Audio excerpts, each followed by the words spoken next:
Welcome back to this edition of Critical Mass Radio Show. As promised, Rieva Lesonsky, CEO and founder of GrowBiz Media, is in the house. Rieva, welcome back to the show. It's so good to be here, Rick. It's great to have you back. I've been excited to have you back on the show since we started talking about that. But before we get to that, I want to let people know, if you'd like to find me on LinkedIn, I'm Rick Franzi.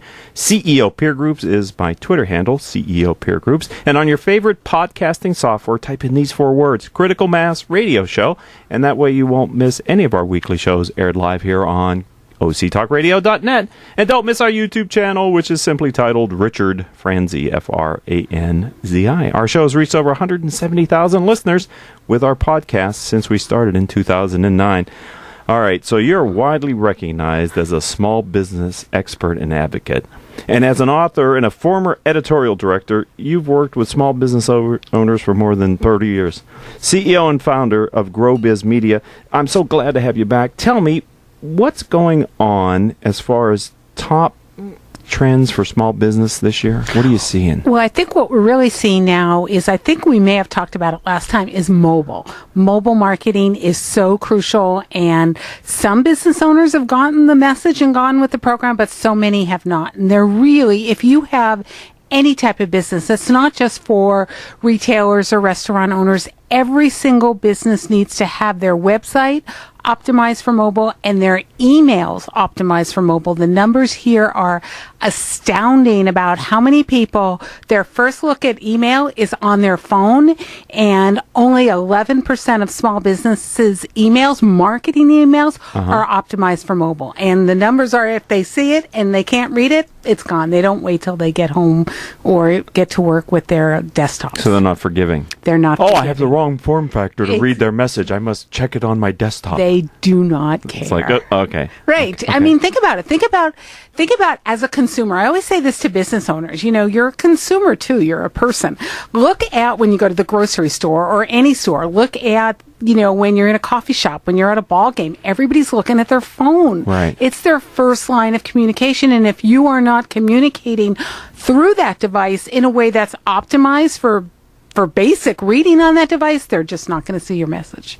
And what was the percentage of people? 11% of marketing, small business marketing emails are optimized for mobile. But don't small business owners usually use a third party for their email marketing campaign? But they have to tell them, we need this optimized for mobile. It's not automatic. Now, I think that, you know, part of it also is your website. You send them an email, and it's not just the email in and of itself, right? It generally has a link to go back to your website. So let's say your marketing company has gotten that, and they press it and they go to your website.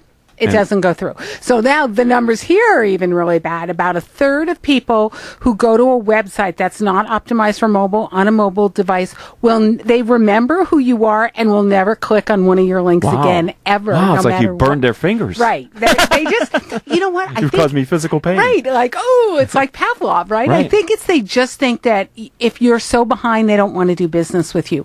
A third will leave and go to a competitive site.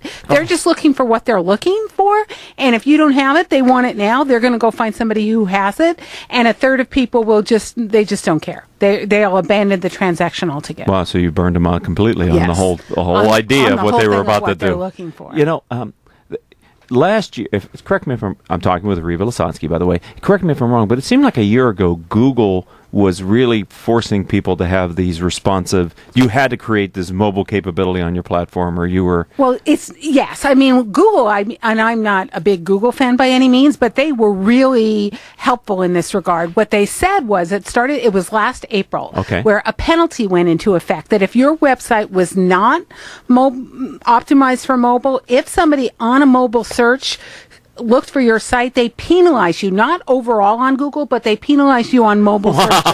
So because I'm not going to send you there. Exactly. Organically, you would fall in the rankings. And if somebody was optimized for mobile, organically, with spending no money, no Google AdWords, no anything, would organically rise in the rankings. So Google was saying, we want you to be optimized for mobile. We're trying to give our users the best experience. And if you're not going to do that, we're going to punish you for it. I just think a lot of business owners, they don't know what they don't know, so they're not paying attention and who knows how many actually do, measure up and do the metrics and follow up and see, is this working? Why is my email, campaign not working? They're just like, okay, I know I'm supposed to send an email once a week, so I do. Right. And they don't follow to see, oh, maybe this isn't the smartest thing I can do. So, people listen to the show online, many of them through their phone, right, as a podcast. So I would say to you, if you're a CEO or business owner, if you're driving, wait, pull over.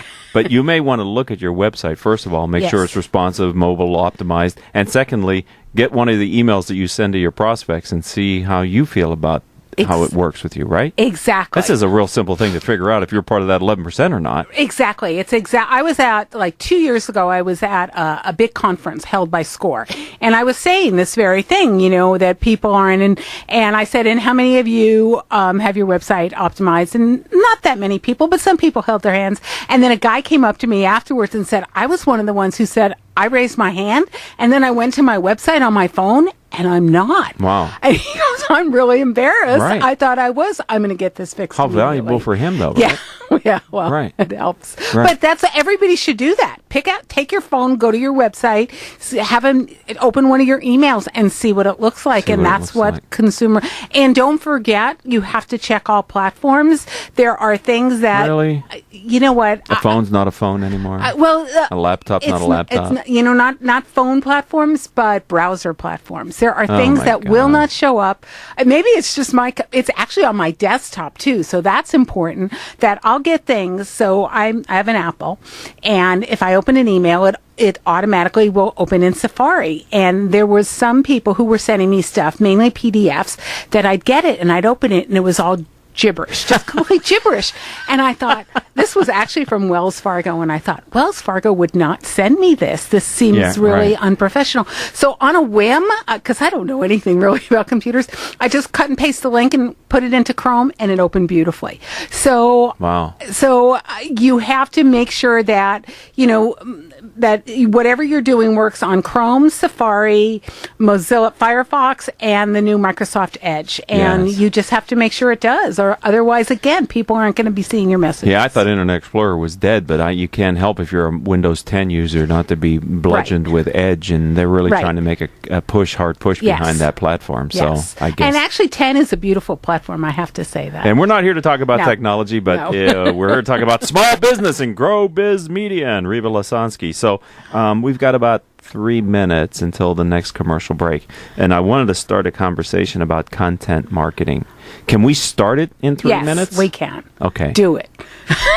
About 3 seconds. All right, we're going to go to the break then, ladies and gentlemen. First of all, define what, from your experience, where has content marketing evolved today? What is it? So what content marketing is giving your readers more, or your customers really, more than just marketing messages and selling them something. It's offering them content that explains how to use what you're selling, how to grow. Let's say if you have you're an accountant, it's not just about accounting, but assuming that you're an accountant and your target market is small business owners, you want to give them other information, not just accounting information, so they think that you are invested in their success, that you're not just trying to sell them something. So content marketing is just providing either links or actual original content to articles, blogs, other kinds of information that people can, that's actually attuned to your market. You don't want to do something that your market doesn't care about, but that just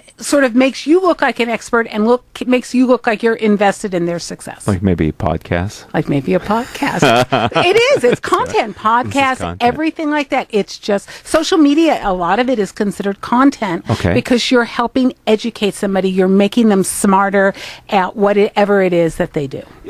A few years ago, I read a book, and I don't remember which one it was now, but it basically said any small business needs to consider themselves a publishing company. Yes. You being an editor with your writing background, do you Is that a valid point today? I think the thing that they were saying is content is king, Yes. and that what content also helps your website stay updated. It helps you rise organically again in the rankings because the spiders will come by your site every time you've published fresh content. So if you do something 3 times a week, just fresh content 3 different times a week, basically the spiders will come sweep you every day. Okay. It's not even just they'll just come 3 times a week. They'll come by you and give you an index every day because they're looking.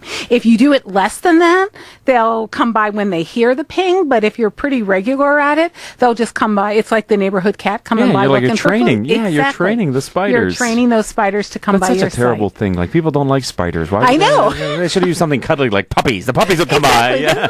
I don't want spiders on my site. The little kitties will come by, but that's exactly what it is. And so you want to give them the fresh content. And content can be a relatively cheap, depending on how you do it, inexpensive way, particularly if you curate it rather than provide original content. Though I think a mixture of both is better. Hold that thought, because my engineer says I got to take a commercial break. I want to come back and talk about curated versus original content. And we're talking with Rieva Lesonsky, and believe me, ladies and gentlemen, she knows what she's talking about. We'll be back after these words from our sponsors. Richard Franzi is a highly sought-after keynote speaker on topics of interest to CEOs of middle firms across North America. Richard's talks include Killing Cats Leads to Rats, a fascinating look at how unintended consequences of CEO impact their firm's performance. Your Gray Matter Matters, which explores how a CEO's mindset can differentiate a middle market firm and define its culture. Richard delivers talks to a variety of audiences, ranging from executive team retreats to keynotes in front of hundreds of CEOs. To learn more about his talks, visit criticalmassforbusiness.com and select the contact page or call 949-887-4104. Wow. Marketing predictions are out for 2015, and marketing success is changing. Did you know that Google is now actively tracking your business and personal brand and online reputation? Online and offline marketing has changed. Google is driving more than 85% of your traffic. And if your brand is inconsistent or has poor mobile usability, your rankings and traffic can suffer in 2015. To learn how your business is currently viewed and what can be done to improve your brand's visibility and authority, contact SunUp Group for a free marketing analysis. It could be a business game changer.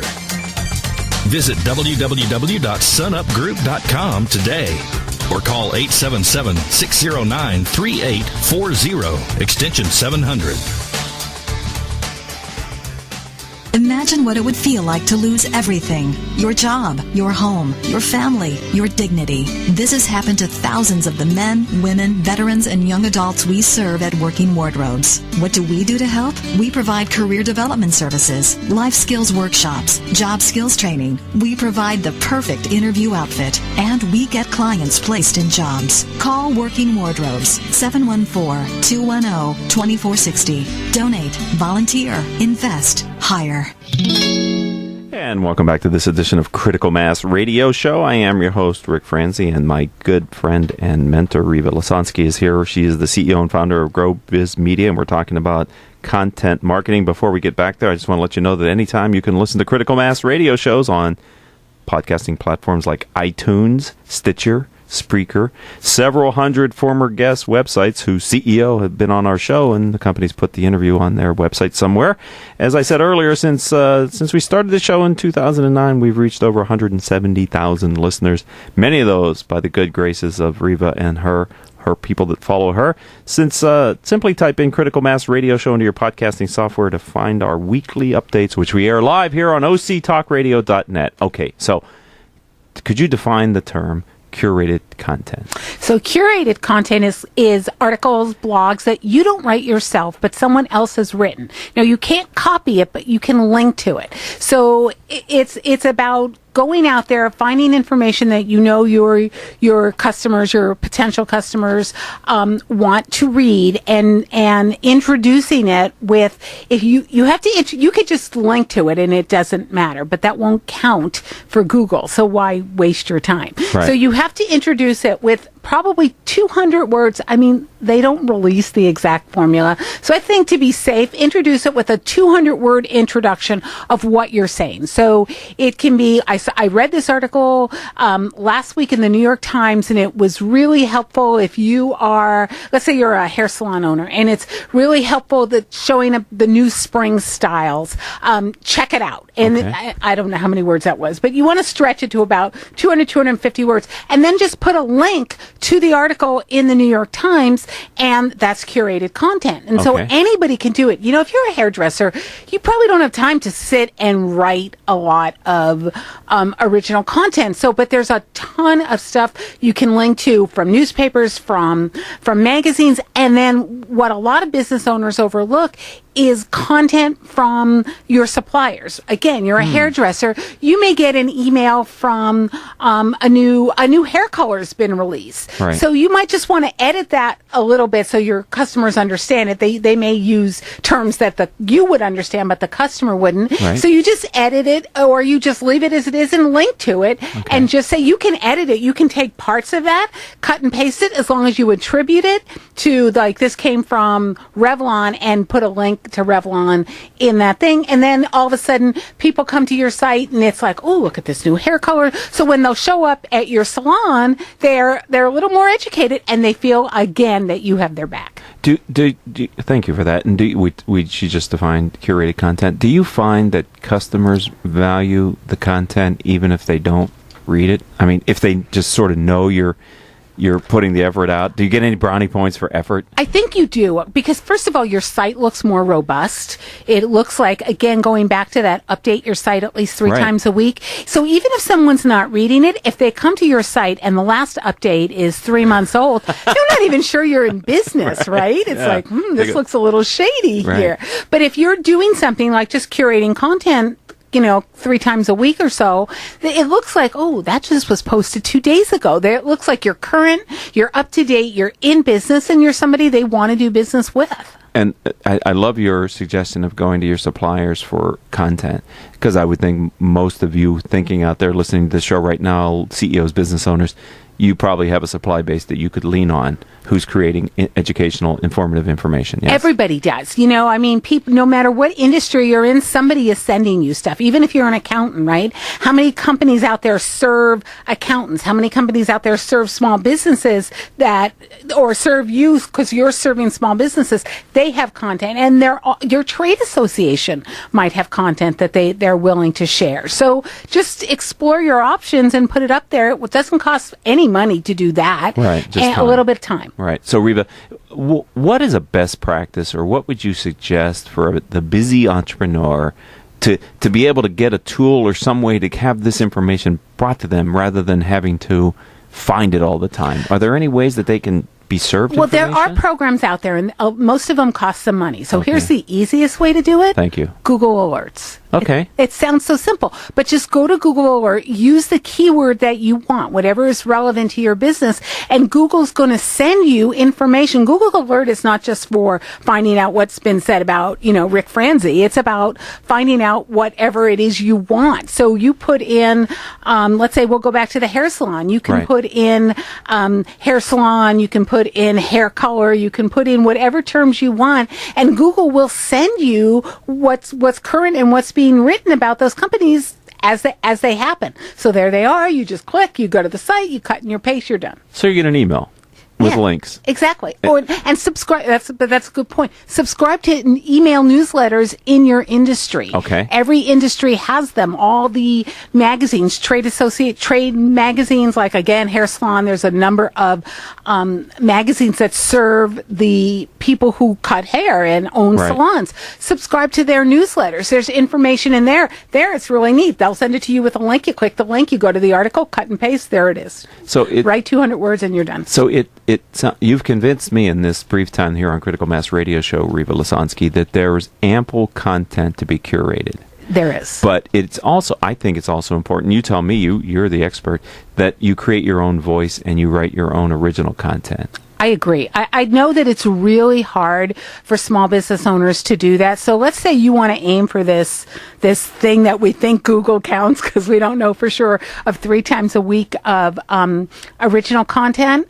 Curate 2 times a week, put something up original once a week. Curate twice a month.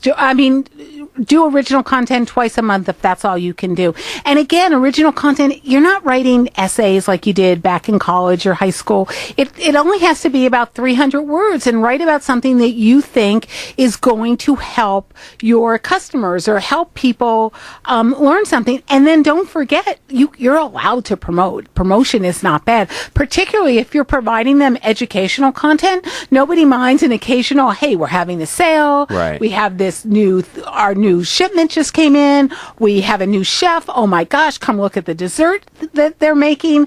And you can do promotional stuff, particularly if it's surrounded by stuff that's not promotional. Nobody thinks you're overselling them. But tell me if this is true. Your original content shouldn't always be a promotion. No, it should not. That's like, yeah. Yeah, it should not. But, here's one thing you can do. Let's say you are a business owner and you're a B2B business owner. So you highlight one of your customers, right? Let's say you're a wholesaler and you wholesale women's clothing. So you have retail stores that you sell it to. Pick owners of some of these small retail stores and make a customer of the month or a highlight, and then just send them like 5 questions, preset questions, so you don't have to write anything. They'll email you I did it with you for that thing, that Secrets of Success. I just send the question, you send the answer. I did all the work. You did all the work. But you got me the publicity. Exactly. Right. Exactly. So we both won. And the beauty of that is not only are you then promoting it, but that person you interviewed, they're going to promote it. So you're getting people to come to other people, to send people to your site. What is better than that? And tell me if you agree with this. I think for a small business owner, when they find their voice, they should have a area that they want to kind of contribute content to, because the universe can give them broad information about their industry, their trade associations, whatever, their supply base, but maybe there would be value in really honing a perspective or an area that they want to kind of contribute content to, so that they're kind of reinforcing a little bit of a brand around who they are as a part of a bigger industry. Does that make sense to you? Absolutely. And you want to set yourself up as an expert. And remember, even there's, broad industries, but things change. Things are different here in Orange County than they are in Orange County, New York, or Orange County, Florida, right? There's several Orange counties in the country. Is there one in Texas? Because I'm sure we're crazy different than that group. We are so different. Let's just keep moving on, though. Yeah, we will. So think about what, in the overall broader aspect of what you're saying, what that means here. Let's say you were a landscaper. Yes. So you should, on your website. So they told us, right? Everybody told us at the beginning of the winter, turn off your sprinklers because we're going to have a lot of rain. We're actually below normal rainfall. We've had no rain. I, like a good citizen, turned off my sprinkler. My lawn is the color of your desk. Amen. It's brown. Exactly. I'm turning it back. If it doesn't rain on Thursday like they're promising, I'm turning my sprinkler back on. And so if you're a landscaper, you want to maybe give that information, or you want to say, here's what they're saying. Turn on the TV news. The weather report is saying why that El Nino is there, but here's why it's not raining, and here's what the possibilities are. Explain to people what's going on so they can maybe turn their sprinkler on and not feel guilty, or maybe just say, you know what, I'll keep it off for another 2 weeks because something's going to happen. I would love to see from the landscape guy or lady, are they getting snow where we need? Are they getting snow where we need it to really make a difference in the drought? Just because I'm not getting it here in Orange County, give me some perspective here, dude. Some perspective, and also educate me. And here's some plants that you can plant so your lawn doesn't look awful. So you could still have beautiful, bright, pretty flowers. Succulents are gorgeous. They're beautiful. Cactuses flower. They're gorgeous. A lot of people don't know that. So point out here's this thing. You can go to Armstrong, you can go to Home Depot or Lowe's and get these things for $2. And they're hardy as heck. And they're so hardy, and they're native, so they're beautiful, and they're used to our crazy weather. Right. So the original point was, and it sounds like you're reinforcing it quite well, is find your voice around something that way, because you can become an expert then. Yes. Right? Because what you're trying to do is say to your customers and potential customers, this is not just somebody who wants to sell me something. This is somebody who wants to help me. Right. And people want to do business with people who want to help them. It's all about It's like sorry to interrupt you. It's like the old. I'm thinking when I was a kid, and we used to go to the local Five and Dime, and the shops where my mother had a personal relationship with the salespeople and the owner. They used to let my mother bring home pants for us to try on, and then if they didn't fit, they'd take them back. Hey, that's the world I grew up in. My dad owned a men's clothing store, and if somebody walked in that store, he knew if they'd laid off. So he said, you know what, you don't have to pay me now. He knew, this was illegal when they just started charging sales tax. He knew who didn't have a lot of money. Don't worry about the sales tax. He knew because he knew their customers. So people are going to come in there rather than go to some store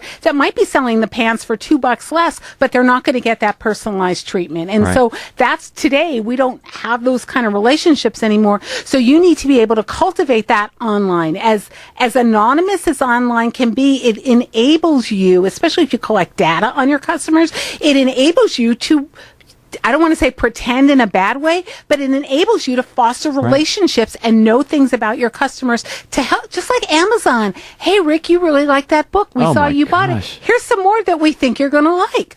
Okay, thanks. Yeah, but you know what? I'm really getting upset with them because they're putting in things that I've looked at on Amazon inside my USA Today news feed, and I'm thinking this is not supposed to be here. Right, boys, you guys you're taking this a little too far now, right? I don't want to buy that computer. Stop showing it to me. Exactly, or they haven't perfected that you have bought it, and they keep showing it to you too. It's like, okay, enough already. How many do I need to buy? Right, exactly. So, are there services out there for a small or middle-sized business who wants to learn to develop a content marketing strategy that they can learn how to do it from experts before they do it all on their own? The best way that, especially here in Orange County, if you're listening to me, go to Orange County Score, or in LA Score, or your SBDC. There's a great SBDC at Fullerton here in Orange County. Right. Great one. There's 7 of them up in LA. The base is at Long Beach, at City College at Long Beach. Okay. And so go there, free advice, free help. You walk in, call them up first, or go to their website and say, this is what I want to do, and they'll match you up with an expert who's going to tell you how to do it, and it's free. When we started our site, we didn't know SEO.